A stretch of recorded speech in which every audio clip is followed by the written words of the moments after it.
दोस्तों नमस्कार, स्वागत है आपका आज दिन भर के मुख्य समाचारों में। यदि आपने अभी तक वीडियो को लाइक नहीं किया है तो लाइक कर दें और चैनल को भी सब्सक्राइब कर लें।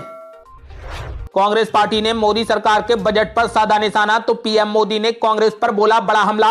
बोले नेहरू के जमाने में 12 लाख रुपए कमाने वाले को देना होता था 3 लाख रुपए का टैक्स। जी आपको बता दें कि पीएम नरेंद्र मोदी ने कांग्रेस पार्टी पर जमकर निशाना साधा। पीएम मोदी ने नेहरू से लेकर मनमोहन सिंह सरकार तक लगने वाले टैक्स का जिक्र कर कहा कि आजादी के बाद ऐसा पहली बार हुआ है जब 12 लाख रुपए की आय तक कोई भी टैक्स नहीं है। पीएम मोदी ने साफ कहा कि देश में बीजेपी ही एकमात्र ऐसी पार्टी है जो मिडिल क्लास को पूरे तरीके से सम्मान देती है। राष्ट्रपति बनते ही डोनाल्ड ट्रंप ने कर डाली कड़ी कार्रवाई। आईएसआईएस के ठिकानों पर करवा दी एयर स्ट्राइक। बोले हम तुम्हें खोजेंगे और मारेंगे। जी आपको बता दें कि अमेरिका के नए राष्ट्रपति बनते ही डोनाल्ड ट्रंप ने बड़ा फैसला लिया। इस फैसले के मुताबिक अमेरिका ने सोमालिया में आईएसआईएस के ठिकानों पर एयर स्ट्राइक करवा डाली। अमेरिकी राष्ट्रपति डोनाल्ड ट्रंप ने इस बात की जानकारी दी। अमेरिकी सेना ने इस स्ट्राइक में सोमालिया में गुफाओं में छिपे आईएसआईएस के आतंकियों को निशाना बनाया। इस हमले में कई आतंकी मारे गए। इसी के साथ डोनाल्ड ट्रंप ने आईएसआईएस को खुली धमकी देते हुए कहा कि हम तुम्हें खोजेंगे और मारेंगे।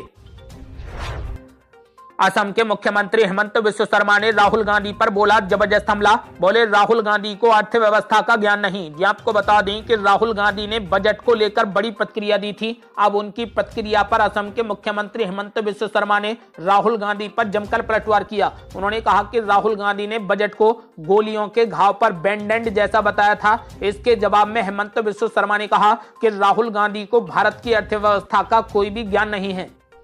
बजट पर भड़क गए मुख्यमंत्री एमके स्टालिन। बोले तमिलनाडु का नाम तक नहीं, इसे यूनियन बजट क्यों कहते हो। जी आपको बता दें कि तमिलनाडु के मुख्यमंत्री एमके स्टालिन ने बजट को लेकर मोदी सरकार पर निशाना साधा और साफ कहा कि इस बजट में तमिलनाडु को पूरे तरीके से नजरअंदाज किया गया है। उन्होंने ये भी कहा कि बजट में एक बार भी तमिलनाडु का नाम तक नहीं लिया गया और सारी योजनाएं बीजेपी शासित उन राज्यों के लिए प्रस्तावित की गई जहां पर चुनाव होने हैं। उन्होंने साफ कहा कि इसको आप यूनियन बजट क्यों कहते हो।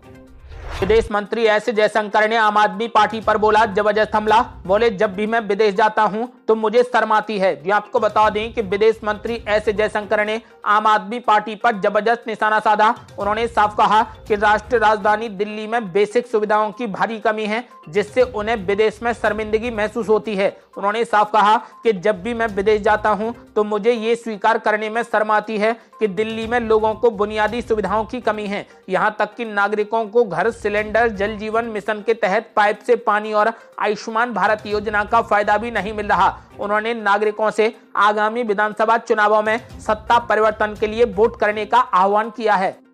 महाकुंभ में हुई भगदड़ को लेकर पंडित धीरेन्द्र शास्त्री ने दिया बड़ा बयान। बोले मेरे बयान को तोड़ मरोड़ कर किया गया पेश। जी आपको बता दें कि महाकुंभ में हुई भगदड़ को लेकर पंडित धीरेन्द्र शास्त्री ने बड़ा बयान दिया था। उन्होंने बयान देते हुए कहा था कि प्रयागराज में हुई भगदड़ में जो लोग मरे हैं उनको मोक्ष मिला है, लेकिन अब उन्होंने सफाई देते हुए कहा कि उनके बयान को तोड़ मरोड़ कर पेश किया गया। आपको बता दें कि इसको लेकर कई लोगों ने आपत्ति जताई थी, लेकिन धीरेन्द्र शास्त्री का साफ कहना है कि उनके बयान को तोड़ मरोड़ कर पेश किया गया है। कांग्रेस पार्टी के सांसद गौरव गोगोई ने बजट को लेकर बीजेपी पर साधा निशाना। बोले ये भारत सरकार का बजट है या फिर बिहार का बजट है। ये आपको बता दें कि कांग्रेस सांसद गौरव गोगोई ने बजट को लेकर मोदी सरकार पर जमकर निशाना साधा। कांग्रेस सांसद गौरव गोगोई ने केंद्र बजट को 10 सालों का सबसे कमजोर बजट बताया। उन्होंने साफ कहा कि ये बजट पिछले 10 वर्षों का सबसे कमजोर बजट है। ये वही बजट है जो हम पिछले 10 वर्षों से देख रहे हैं। साथ ही उन्होंने ये भी कहा कि ये भारत सरकार का बजट है या फिर बिहार सरकार का बजट है।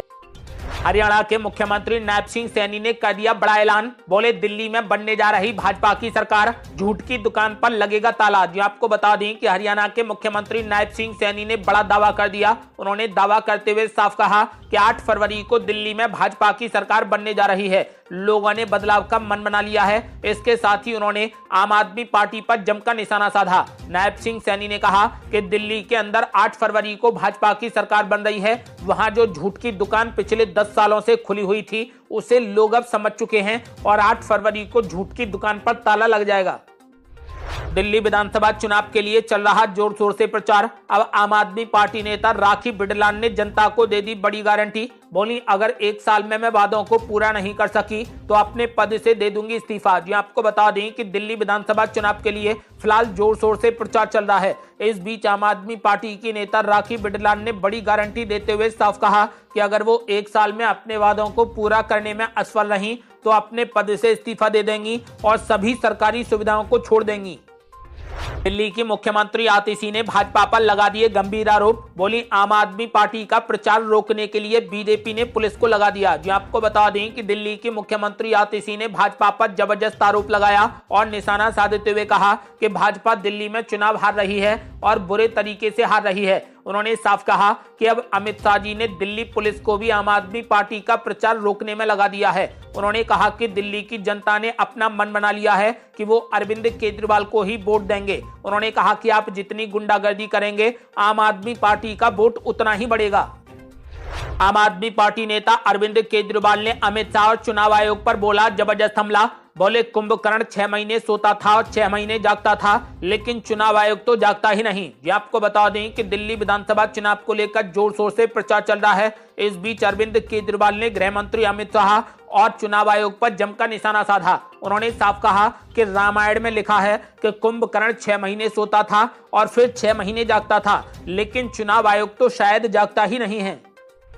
अब कई राज्यों में पड़ने वाली है कड़ाके की ठंड। आईएमडी ने जारी किया अपडेट। दिल्ली, एनसीआर और यूपी में होगी झमाझम बारिश। जी आपको बता दें कि आईएमडी के अनुसार 3 फरवरी से नया पश्चिमी विक्षोभ सक्रिय होगा, जिससे देश भर के 20 राज्यों में बारिश और घना कोहरा देखने को मिलेगा। आपको बता दें कि 3 से लेकर 5 फरवरी के बीच में जम्मू कश्मीर, लद्दाख, हिमाचल प्रदेश और उत्तराखंड में हल्की से मध्यम बारिश और बर्फबारी होने की संभावना है। इसके अलावा पंजाब, हरियाणा, चंडीगढ़, उत्तर प्रदेश और राजस्थान में 3 से 5 फरवरी के बीच में हल्की बारिश, जबकि लक्षद्वीप में गरज चमक के साथ बिजली गिरने और हल्की बारिश होने की संभावना है। महाकुंभ में हुई भगदड़ पर दायर याचिका पर आज सुनवाई करेगा सुप्रीम कोर्ट। भगदड़ में हुई मौतों के बाद जारी हो सकती है गाइडलाइंस। जी आपको बता दें कि 29 जनवरी को ही भगदड़ में कम से कम 30 लोगों की मौत हो गई थी और 60 घायल हो गए थे। आपको बता दें कि सुप्रीम कोर्ट आज महाकुंभ में भाग लेने वाले श्रद्धालुओं की सुरक्षा सुनिश्चित करने के लिए विशिष्ट दिशा निर्देशों और नियमों के क्रियान्वयन की मांग वाली याचिका पर सुनवाई करेगा। राष्ट्रपति द्रौपदी मुर्मू ने भारत मंडप में विश्व पुस्तक मेला 2025 का किया आगाज। जी आपको बता दें कि राष्ट्रपति द्रौपदी मुर्मू ने भारत मंडप में विश्व पुस्तक मेले का उद्घाटन किया। इस अवसर पर राष्ट्रपति ने पढ़ाई के महत्व पर जोर देते हुए कहा कि पढ़ना केवल शौक नहीं बल्कि ये एक परिवर्तनकारी अनुभव है। उन्होंने ये भी कहा कि बच्चों में किताबें पढ़ने का शौक विकसित करना राष्ट्र निर्माण में बड़ा योगदान देने जैसा है। ब्रिटेन के पूर्व प्रधानमंत्री ऋषि सुनक ने मुंबई में जमकर खेला क्रिकेट। बोले, मुझे खुशी है कि मैं ज्यादा बार आउट नहीं हुआ। जी आपको बता दें कि ब्रिटेन के पूर्व प्रधानमंत्री ऋषि सुनक ने मुंबई में क्रिकेट का आनंद लिया। अपनी बल्लेबाजी की तस्वीरें उन्होंने सोशल मीडिया प्लेटफॉर्म एक्स पर शेयर की। उन्होंने कहा कि टेनिस बॉल क्रिकेट के खेल के बिना मुंबई की कोई भी यात्रा पूरी नहीं होगी। ऋषि सुनक ने भारत में अपनी यात्रा के दौरान लोकल क्रिकेट का लुत्फ उठाया। उन्होंने इस बात पर खुशी जताई कि वे बहुत ज्यादा बार आउट नहीं हुए।